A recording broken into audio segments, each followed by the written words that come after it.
Bonjour Virginie, je suis ravie de t'avoir aujourd'hui avec moi. Bonjour Camille. Et donc, si je reprends, donc toi, tu as lancé ton auto-entreprise il y a maintenant 4 ans de ça, et tu voulais faire un petit témoignage par rapport à ça.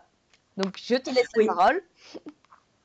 Alors en fait, oui, effectivement, j'ai monté mon auto-entreprise il y a 4 ans en tant que chef à domicile et j'avais envie de témoigner pour cette expérience qui est très enrichissante sur le plan humain, alors évidemment sur le plan personnel, mais après je trouve que dans ces temps où personne n'a confiance en soi, je trouve que c'est important aussi d'avoir des clés pour se remotiver, pour croire en son potentiel et pour viser toujours le meilleur. D'accord, bah, effectivement, c'est exactement ça, parce que on manque tous, si on veut, de confiance en soi. Et aujourd'hui, c'est plus qu'essentiel dans notre société, que ce soit dans les relations, au travail ou quoi que ce soit. Euh, donc oui, je pense que c'est intéressant d'avoir un témoignage des gens qui osent, qui se lancent et qui font un peu comme moi j'ai fait, de me lancer dans l'inconnu. Et avoir un exemple comme toi, ça peut être que bénéfique pour les autres. Suivre un exemple. Qu'est-ce que toi en fait, qu'est-ce qui t'a motivé pour faire ça? Je sais pas si tu Alors veux ce nous qui m'a raconter un petit motivé, peu ton histoire, où t'en es arrivé.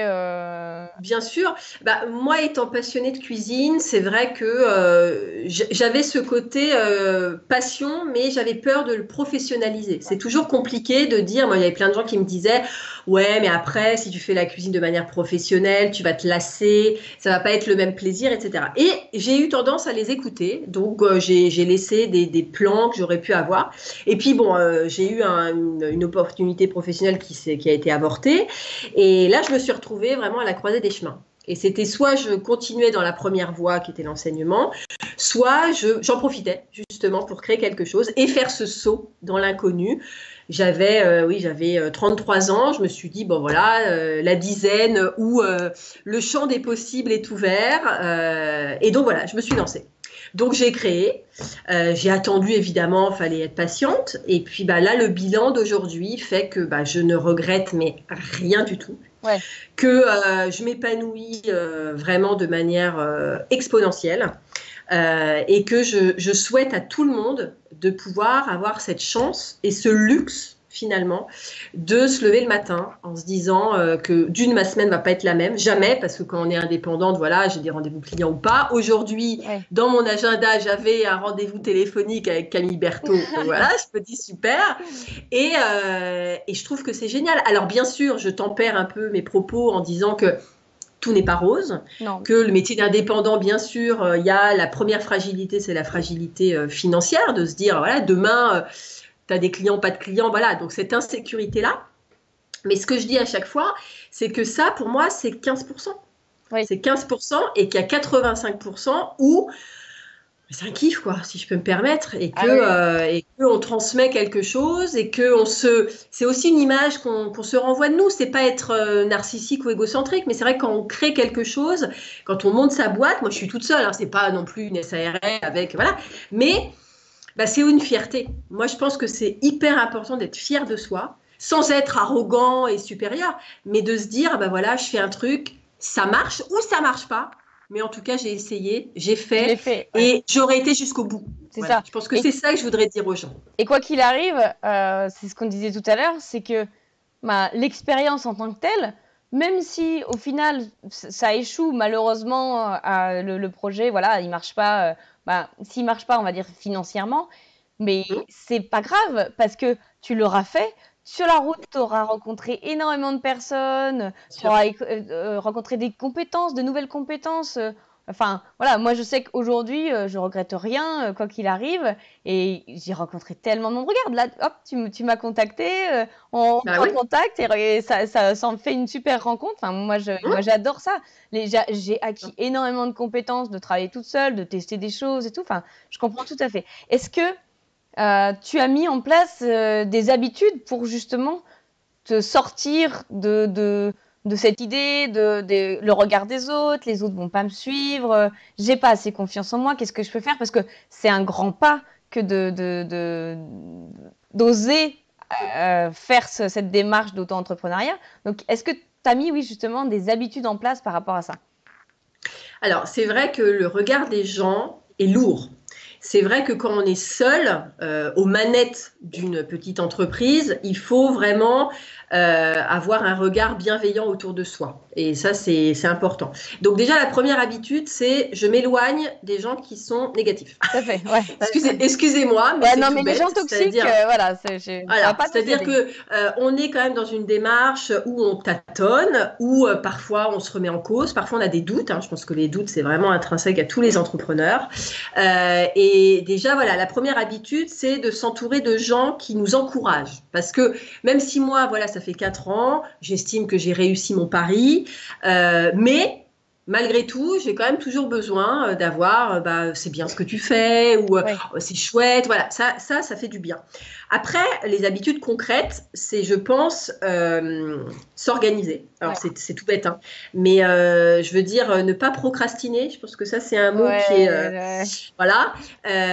Quand on est seul face à toute la masse de travail à faire, avec les clients qu'il faut satisfaire, je pense que c'est important de se poser et de se dire, voilà, j'ai des choses à accomplir, voilà, il faut que je les fasse, donc faire cette fameuse liste de choses Et sur une prioriser semaine, surtout après, ouais. prioriser, ça c'est hyper important. Donc moi je fais des listes et des listes de listes, hein, parce que je suis très liste, mais voilà, c'est important. Ensuite, mes habitudes, c'est prendre du temps pour soi.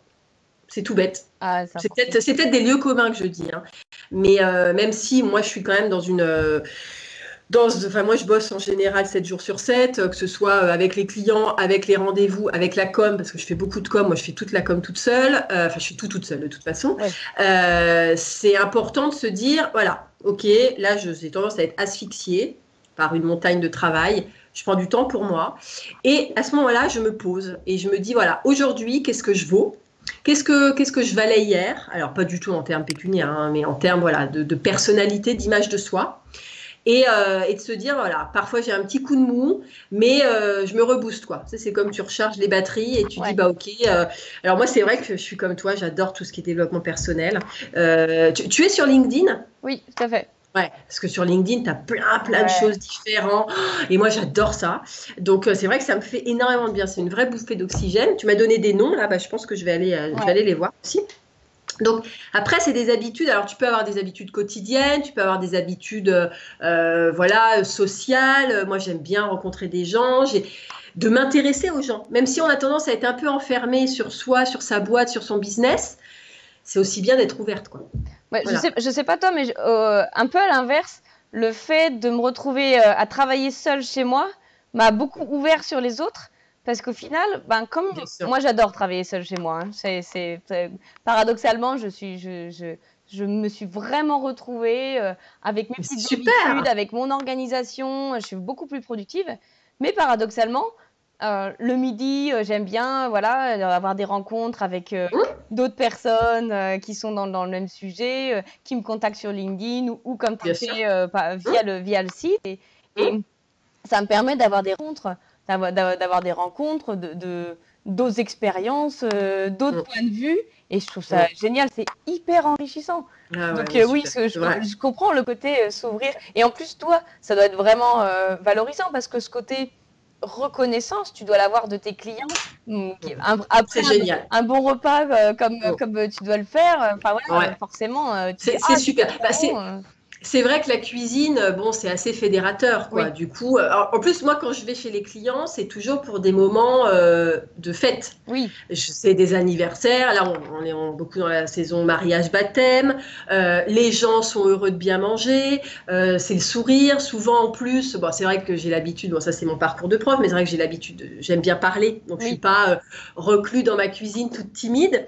Donc, du coup, en général, j'arrive avec mes plateaux, tac, les gens, bah, vous voulez une petite coupe de champagne, asseyez-vous à l'apéritif, racontez-nous votre parcours, et puis après, je repars en cuisine, dresser mes assiettes. Enfin, c'est sûr, alors c'est extrêmement fatigant, ça je le Oui, dis c'est parce ce que qu'on j'allais a, dire, ouais. voilà, il y a beaucoup d'organisations en amont, les courses, les preps, le fait d'aller porter les caisses, de monter chez les gens, de faire la cuisine, de ranger la vaisselle, bon bref, mais ça c'est mon job. Mais en même temps, quand je reviens chez moi, je suis certes fatiguée, mais fatiguée physiquement. Et c'est tellement pas le plus important. Tu vois, parce que d'être fatigué physiquement, bon bah oui, bien sûr, j'ai mal aux jambes, j'ai mal au dos, oui, ok, mais je m'endors, je me dis, bah voilà, ça a du sens, c'est ce qu'on disait Chouette, tout à demain, l'heure. c'est lundi. C'est ça. Non, mais c'est voilà, bah demain, tac, c'est quoi demain? Ah, je vais chez telle personne, c'est quoi le menu? Ok, c'est ça. Et ben, voilà, là cet après-midi, on a pris, bon, on a tout un dossier parce que là, on est surchargé jusqu'au mois de juillet, un truc de dingue, tant mieux. Et du coup, on était là avec mon mari. Alors voilà, faut faire telle liste, et puis là, faut faire telle commande chez le boucher. Puis bah là, on va organiser les préparations. Ce matin, on fait ça, demain, on fait ça. On va au marché. Enfin, voilà. Et tu parles d'habitude. Je prends des habitudes, mais en même temps, j'ai tellement pas de routine Ouais. que c'est d'arriver justement à faire une passerelle entre ce côté où c'est en ébullition permanent et en même temps d'arriver à trouver des moments d'organisation De et de pause. structuration de pensée, quoi. Voilà, c'est ça, et de pause. C'est important. Mais après, c'est vrai que c'est facile, je le dis avec 4 ans d'expérience. Mm. Je pense qu'on se serait interrogé il y a 3 ans, j'étais complètement voilà, à tâtons, je ne savais Normal. pas. Ouais. Voilà. Mais je trouve que maintenant, aujourd'hui, c'est pour ça que j'aime bien contacter les gens, parce qu'il y a plein de gens aussi qui me disent ah, mais ça fait du bien d'avoir des expériences comme vous, parce que bah, parfois, on est là, oui, les auto. Là, j'ai été contactée par la Fédération des auto-entrepreneurs, j'ai fait une interview pour eux. Ils m'ont dit mais on a tellement des expériences négative, oh bah oui, on n'a pas de protection sociale, et puis bah oui, on n'a pas de retraite, et puis bah oui, on ne sait pas si on va avoir des clients. Bien sûr, moi aussi, je suis confrontée à ça. Il ne faut pas voir que ça. Non, il faut Voilà. pas faire ça. Et justement, j'avais Même une si c'est question. important, mais bon, voilà, Pardon. c'est pas. J'avais Non, mais j'avais- vas-y. j'avais une question par rapport à ton expérience là de 4 ans. Qu'est-ce que tu as appris le plus? On va dire, qu'est-ce que ça t'a appris le plus, cette expérience de monter ta boîte et de travailler seul avec tes clients, on va dire? Ah, que la liberté est exquise, déjà. Voilà, c'est pourtant, voilà, moi, j'ai pas du tout de problème avec ma hiérarchie. J'étais dans une école, le directeur était sympa. Mais c'est vrai que moi, j'ai toujours aimé gérer mon truc de A à Z. Voilà. Donc là, je sais que voilà, j'ai mon planning. J'adore me dire, bon là, il commence à être très chargé, mais là, par exemple, je commence à remplir mon planning de septembre-octobre. Alors, je sais que c'est très loin, mais comme il y a des rendez-vous que je peux pas honorer, bah, je dis bon, bah, ce sera après les vacances. Bon voilà. Et donc me dire voilà, j'ai un emploi du temps qui est vide. Et ben là, je peux faire ci, là, je peux faire ça. Je vais dans des salons, je rencontre des gens. Voilà, on va manger. C'est dommage que tu sois si loin, sinon on aurait été manger un petit bout, prendre un petit apéro, ça aurait été sympa. Qui sait Quand si je passerai sur Paris, voilà, écoute, voilà. Ou à l'inverse, si je viens à Lyon, parce que je connais pas du tout la ville. En plus, il paraît que c'est magnifique. c'est magnifique. Donc voilà. Mais voilà, c'est ça, c'est de se dire voilà, sur LinkedIn, j'ai plein de gens qui me disent bah oui, on va aller prendre un petit verre et puis vous allez nous raconter et puis finalement après ça débouche sur des contrats, sur des partenariats et je me dis et c'est ça que j'adore. Et dont je pense aujourd'hui je ne pourrais plus me passer. Ouais. Parce que, alors après, c'est vrai que oui, je suis toujours en effervescence. Alors, par moments, voilà, on est plus down, voilà, on est fatigué. Mais enfin, je ne m'en lasse pas, en fait. Ouais. Tu vois, parce que je donne et je reçois. Et puis, c'est une bonne image de moi, mine de rien. Tu vois, on disait, sans être dans une faille narcissique, c'est juste, bah, ouais, et puis je fais un truc qui me plaît, C'est quoi. ça. C'est tout. Là, quand je te connais pas d'avant, donc je peux pas Oui. faire la comparaison, mais quand je te vois parler de ton business, de ton activité aujourd'hui, tu parles de ça avec passion. Et Ouais. c'est, C'est moi, ça, c'est le mot-clé. c'est ça que Le j'adore, mot-clé. c'est que les gens qui sont passionnés sont passionnants. Et Ouais, ça, mais moi, j'adore, mais c'est ça. Ouais. j'adore parce que là, et tu vois, moi, la cuisine, c'est pas du tout mon truc. Genre, pas du tout mon truc. Par contre, j'adore manger. Donc là, on peut bien s'entendre, tu vois. Mais tu parles, je suis sûre que je serais ravie de faire un cours de cuisine avec toi, tu vois. Mm. Parce que tu as cette passion, cette envie de faire apprendre aux autres, cette envie de partager et de donner de la valeur à ce que tu C'est fais, ça. à donner de la valeur aux gens. Et enfin voilà, moi qui suis, voilà, je cuisine vraiment pas beaucoup. Ouais, Si je c'est peux, ça. si je peux m'en passer, je le fais. Surtout là en ce moment, je peux te dire ça va être C'est ça, compliqué c'est ce là. que j'allais Voilà. dire. Mais bon, bref, voilà. Et je suis persuadée que faire une initiation de cuisine avec toi, mais j'adorerais parce que voilà, tu saurais insuffler en moi Ouais, c'est ça cette qui est. envie. Ouais. Et aujourd'hui, je rencontre, enfin là, mon réseau qui s'ouvre petit à petit sur des gens complètement différents, d'horizons Différent. complètement différents, mais c'est sur des gens passionnés. Mais j'adore. Là, ce matin, je discutais avec un photographe. Il fait de la macro, en fait, sur des petits insectes. Donc voilà. Donc je le suis sur Facebook, machin, tout ça, parce que, en gros, moi, à la base, j'avais peur des araignées. J'aime pas les insectes, et voilà. D'accord. Et il fait des photos macro tellement jolies, tellement belles, que j'ai un autre point de vue des araignées. J'arrive à les voir un peu différemment. Un peu sublimé, quoi, Et du coup. complètement. Enfin, c'est une technique, j'ai plus le nom, mais les photos sont sublimes. Et du coup, ben, ma peur, on va dire, des araignées est en train de s'enlever petit à petit parce que je regarde les photos. Et l'autre jour, j'avais une araignée qui était après de moi sur le banc, tu vois, je mangeais dehors. Et ben, j'ai vu les choses différemment. Je les regardais différemment en essayant de voir ce que j'avais vu avant. Et ce matin, je lui ai envoyé un message en disant, écoute, merci, parce que grâce à toi, ça fait quelques mois que je le suis.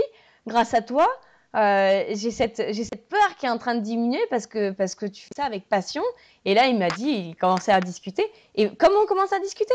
En disant, ah, c'est génial, j'adore, je suis passionnée. Et c'est ça, en fait. Et c'est ça que je trouve ça hyper enrichissant.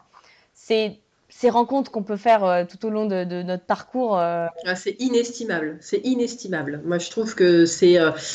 Après, voilà, c'est parce on a aussi envie d'aller vers les autres. Comme je te disais tout à l'heure, moi, je pense que j'ai des amis qui seraient pas dans cette même démarche, tu vois. Mais voilà, je pense que j'ai réussi à trouver quelque chose parce que moi, j'ai toujours adoré l'événementiel. J'organisais toujours plein de fêtes à la maison, tu vois, et on me disait, ah, mais oui, mais vas-y, lance-toi là-dedans. Bah, bon, voilà. Et là, du coup, bah, de gérer des menus avec les clients, mais en plus, tout est personnalisé, tu vois. J'appelle les clients. Je leur dis, bah voilà, qu'est-ce que vous aimez, qu'est-ce que vous n'aimez pas, ou alors quand c'est pour offrir, je sais pas, pour l'anniversaire de sa femme, qu'est-ce qu'elle adore manger, mais qu'elle mange pas souvent. Utilisez-moi là encore pour faire un truc qu'elle a, voilà. Et j'adore. Et tu vois, souvent, le petit truc, j'envoie un petit texto, bah voilà, J-2, le petit smiley. Quand je prépare, je sais pas, ma petite soupe ou que je fais revenir mon petit truc, je prends la photo, que je prépare mon gâteau. Et tu sais, ça fait un peu teaser, quoi. Ouais, donc, mais du coup, ils sont là, on a trop hâte, etc. Et ça me fait kiffer, mais un truc de fou, tu vois. Et comme en fait, j'ai des clients qui jouent le jeu parce que voilà, souvent c'est soit des gens de mon âge, soit un petit peu plus âgés, mais qui aiment bien aussi rencontrer les gens. Mais ça fonctionne super, quoi. Et après, on se voit en vrai. Et puis, bah, c'est souvent là où, soit je suis dans la cuisine, un peu dans le truc. Bah, tenez, là, j'ai le vin, vous verrez ça. Goûtez-le, vous me direz si ça vous plaît. Voilà, que demander de plus? Non, mais c'est sûr. Moi, le côté humain, toi, même déjà dans l'enseignement, j'étais quand même vachement proche de mes élèves, dans l'idée de les tirer vers le haut, tu vois. Bon, moi, j'adore aussi le métier de l'enseignement. Et c'est pour ça que les cours de cuisine, j'adore, parce que c'est à la fois la pédagogie, et à la fois la cuisine, tu vois. Donc, j'amène mon expertise, mais en plus, je fais le côté animation, un peu faux folle, tu vois. Et les gens, ils adorent ça. C'est génial. Et moi, j'adore, tu vois. Alors, j'avais une autre question aussi. Mais, du coup, quels ont été les plus gros problèmes, on va dire, que tu as pu rencontrer? Parce que voilà, quand tu disais tout à l'heure, au début, bah déjà, quand on se lance, on n'est pas forcément soutenu par l'entourage, ce genre de choses. On a énormément de doutes. Mais au fur et à mesure, il peut y avoir des soucis. Et je trouve qu'aujourd'hui, on n'en parle pas forcément assez. Et quand on se retrouve dans une phase, on va dire, de désert et de doute intense, on dit, voilà, je suis tout seul à vivre ça et tout. Et voilà, je ne sais pas si tu as vécu des choses de ce type, mais si tu veux partager ton expérience. Bah, c'est vrai que quand je me suis... Bon, déjà, j'étais avec mon homme qui est devenu mon mari après, mais j'ai toujours été entourée déjà avec lui. Après, le plus gros problème, c'est comme moi j'ai une petite fille, c'est de concilier voilà, vie professionnelle et vie personnelle. Ça, honnêtement, je pense que plus que la difficulté de se dire financière ou j'ai pas de congé payé, parce que mine de rien, ne pas avoir de congé payé, c'est quand même compliqué aussi. Voilà, on va juste dire voilà, un petit topo sur les obstacles, mais voilà, le côté, je suis fatiguée, j'ai envie de me poser, mais si je me pose, il n'y a pas d'argent qui rentre. Voilà, c'est ça, c'est ok. Mais après, la plus grosse difficulté, c'est ça, c'est d'arriver à se dire, je garde du temps, soit pour moi, soit pour ma fille, soit pour ma famille. C'est vrai que nous, on travaille beaucoup comme en restauration, donc quand les gens sont en repos, c'est-à-dire le samedi, le dimanche, on travaille pendant les fêtes. moi, je travaille toutes les Saint-Valentin, tous les 31 décembre. Bon, ok, bon, ça après, c'est acté, il n'y a pas de problème. On a même bossé parfois le 24 décembre. Et du coup, c'est d'arriver vraiment à équilibrer. Et je pense que depuis un an et demi, j'ai vraiment réussi, donc ça a pris du temps, tu vois, ça a pris au moins 2 ans, où j'étais au tout début dans je prends, parce que ce qui est très compliqué, bon là j'ai de la chance, ça marche bien, mais c'est très compliqué de dire non quand tu as un client qui vient à toi. Bah oui. C'est-à-dire que là par exemple, tu vois, j'avais 2 week-ends au mois de mai qui étaient vides, donc on s'était dit, bon on va partir en famille un week-end à la campagne. Sauf qu'entre-temps, il y a eu un client, bah oui, mais bah voilà, bah, on annule le week-end à la campagne et puis on prend la presta. Donc voilà, ça, c'est des moments qui sont compliqués à gérer psychologiquement. Voilà, c'est plus ça. Après, moi, c'est mon expérience personnelle. Après, toi, ton métier fait que tu n'auras pas ce problème-là. Mais bon, voilà, moi, c'est plus ça.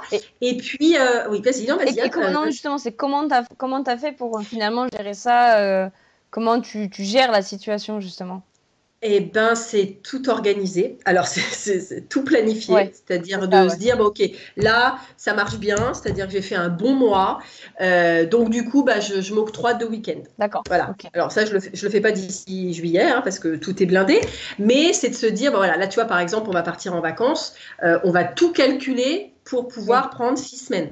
Voilà, c'est-à-dire que tout juillet et mi-août, on bosse pas, on se pose, mais ce qui veut dire que… t'as tout planifié avant. Ah bah oui, parce que là, il n'y a aucun argent qui rentre, donc c'est pour ça qu'on bosse à mort, tu vois, jusque-là, parce qu'on nous propose des belles choses et qu'après, on soufflera et puis on se dira, ok, là, on peut un petit peu souffler. Donc c'est plus ce côté anticipation en permanence. C'est vrai que les amis ont compris que on bossait les week-ends, donc pourtant on arrive encore à faire des fêtes, des trucs comme ça, mais c'est… Voilà, on n'a pas la même vie que les autres. Ouais, tu vois, c'est réadapté à ta nouvelle façon de fonctionner. Exactement. Et aujourd'hui, ça fonctionne. C'est-à-dire que on arrive à trouver du temps pour nous deux, pour nous trois, pour ma famille. Noël, c'est vrai que par exemple, on travaille plus à Noël parce que je veux vraiment en profiter à fond avec mes proches. Mais voilà, donc je te dis, ma difficulté la plus, c'était là. Après qu'on ait moins de droits sociaux que les salariés, je suis arrivée à un stade où je préfère ma vie sans protection sociale à la vie des salariés qui s'emmerdent et qui ont une protection sociale, si je peux me permettre. Voilà, ce côté un peu vulgaire. Voilà. Après, tu as des salariés qui s'éclatent. Et ok, donc je ne veux pas opposer le salariat à l'entrepreneuriat, hein, c'est pas ça. Mais moi, c'est pas grave. Je veux dire, ça fait partie du package, tu vois. Il y a le package passion, il y a le package liberté. Et puis, il y a le package, pas de congé payé.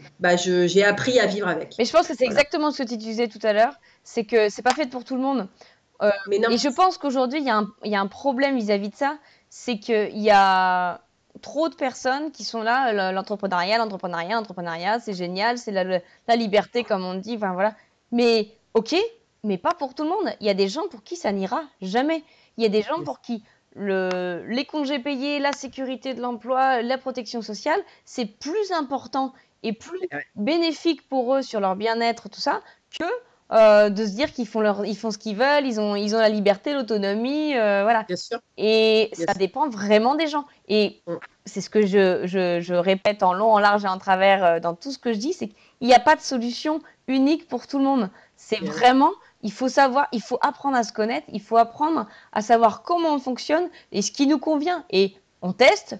Bah voilà, après l'entrepreneuriat, si on teste et qu'on se rend compte que finalement ça ne nous va pas, rien ne nous empêche de revenir au salariat. Enfin, il n'y a aucun problème avec ça des deux côtés. Enfin, et c'est vraiment important de comprendre ça parce que je pense qu'aujourd'hui, on met une étiquette sur l'entrepreneuriat pour dire waouh, c'est le truc à faire aujourd'hui. Et non, je ne suis pas d'accord avec ça. Nous, a priori, ça nous convient parce que c'est notre façon de voir, parce que c'est notre façon de penser et que, oui, aujourd'hui, à l'instant T, là, en avril 2018, c'est ce qui me plaît. Mais qui sait, comme tu dis, personne. Ma situation personnelle change, peut-être que ça ne me conviendra plus. Et c'est ça l'intérêt, c'est ça qui est important pour moi. Non, ce qui est important, pour revenir à ce que tu dis, c'est être à l'écoute de soi. Alors, c'est vrai que le fait d'être entrepreneur fait que on ouvre une autre porte de nous-mêmes. C'est tout bête, hein, mais je pense que c'est ça. Il y a plein de choses que j'ai découvertes depuis que j'ai créé. Et peut-être je n'aurais jamais décelé en moi si j'étais restée prof. Quoi, par exemple? Tu vois ce côté, déjà d'arriver à me dépasser. Ouais. D'arriver à tout organiser. Pourtant, j'ai toujours été très organisée, mais là, parfois, je me surprends quand même. Ouais. Voilà. Et puis surtout, cette boulimie, tu en parlais tout à l'heure, cette boulimie de nouveaux challenges. Ouais. Voilà. Moi, j'ai toujours été quelqu'un qui était en mouvement, qui n'aimait pas l'ennui. Voilà. Ça m'étonne pas. Voilà. Et là, c'est vrai que ça me correspond, mais vachement, parce que comme je te dis, tu regardes mon planning, alors au-delà de mes petits cours à domicile que j'ai tous les mardis, tous les vendredis, etc., où ça, c'est calé. Mais au niveau après de ma boîte, mais la semaine n'est jamais la même. Et puis je veux pas d'ailleurs, même quand j'ai des prestats, parce que j'ai des clients fidèles, etc., j'ai pas envie de faire les mêmes choses, et j'ai pas envie de faire les mêmes menus, et j'ai pas envie de faire les mêmes associations. J'ai besoin d'être toujours en création. Tu vois, et donc ces créations, moi j'aime bien, voilà. En plus je suis j'adore écrire sur LinkedIn. Je fais plein de petites publis sympas, soit sur la cuisine, soit sur le développement personnel aussi, parce que voilà, je fais des jeux de mots, j'aime bien. J'ai plein de gens qui viennent vers moi, j'ai des gens qui me disent voilà, on a envie de te rencontrer, on a envie d'échanger comme on le fait là, et c'est super agréable. Et je pense que j'aurais jamais senti que j'en avais tant besoin de ça. Ouais. Voilà. Ouais, tu t'es découvert en fait, c'est ce côté-là que tu ne connaissais pas finalement de toi. Mais complètement. Je pense que je suis plus la même que j'étais quand j'étais à l'école, quoi. Alors bien sûr, je suis toujours un peu la même faux folle machin. Ça, je l'ai gardé. Mais ce côté, puis ce côté peut-être aussi chef d'entreprise, tu vois, à tout gérer de A à Z, parce que ça t'en tient vraiment une fierté. Tu vois, je pense que le mot. Ouais. Voilà, la Fédération des auto-entrepreneurs m'ont dit, mais qu'est-ce que vous voudriez conseiller, tu vois, aux gens qui veulent se lancer, tenter, comme on dit, être audacieux, oser, tenter, parce que de toute façon, à un moment ou à un autre, vous aurez le boomerang qui reviendra et ce sera du positif. Voilà, vous apprendrez, vous tirerez une leçon de ça. Après, comme on dit, ça échoue ou pas, mais ça vous aura apporté quelque chose. Et il ne faudra pas le tourner, si même on échoue, il ne faut pas le tourner comme je suis nulle. C'est non, j'aurais été jusqu'au bout. Ouais. Et puis après, je me recycle et je fais autre chose, ou je me remets où j'étais avant. Mais ça m'aura appris sur moi-même et sur les autres. Et je pense que ça, c'est inestimable. Ça, on ne pourra jamais te l'enlever, quoi qu'il arrive. Jamais. Ton expérience, tout ce que tu auras appris, tous les gens que tu auras rencontrés, ça sera hyper enrichissant et ça restera. Et je pense que la vie, elle est faite pour vivre tout ça, quoi. Complètement. Bah écoute, je te remercie pour ton témoignage. C'était super intéressant. Est-ce que tu voudrais ajouter quelque chose pour finir? Je pense que je suis comme toi, j'ai pas mal parlé. Hein. Non, je pense que j'ai tout dit. Après, si tu veux, voilà, mais sinon... Ok, et bah écoute, c'est super intéressant. Je te remercie beaucoup, Virginie. Je t'en prie, Camille. Je mettrai toutes les coordonnées, ton site en dessous de la vidéo, comme ça les gens, s'ils veulent te contacter. Tu es sur Paris, c'est ça, du coup? Paris, Île-de-France. Et c'est là où tu fais tes prestations. Ok. Exactement. Écoute, je mettrai toutes les coordonnées en dessous. Et puis, je te dis à très bientôt. Et puis, on reste en ligne pour nous. Ça marche. À bientôt. Au revoir.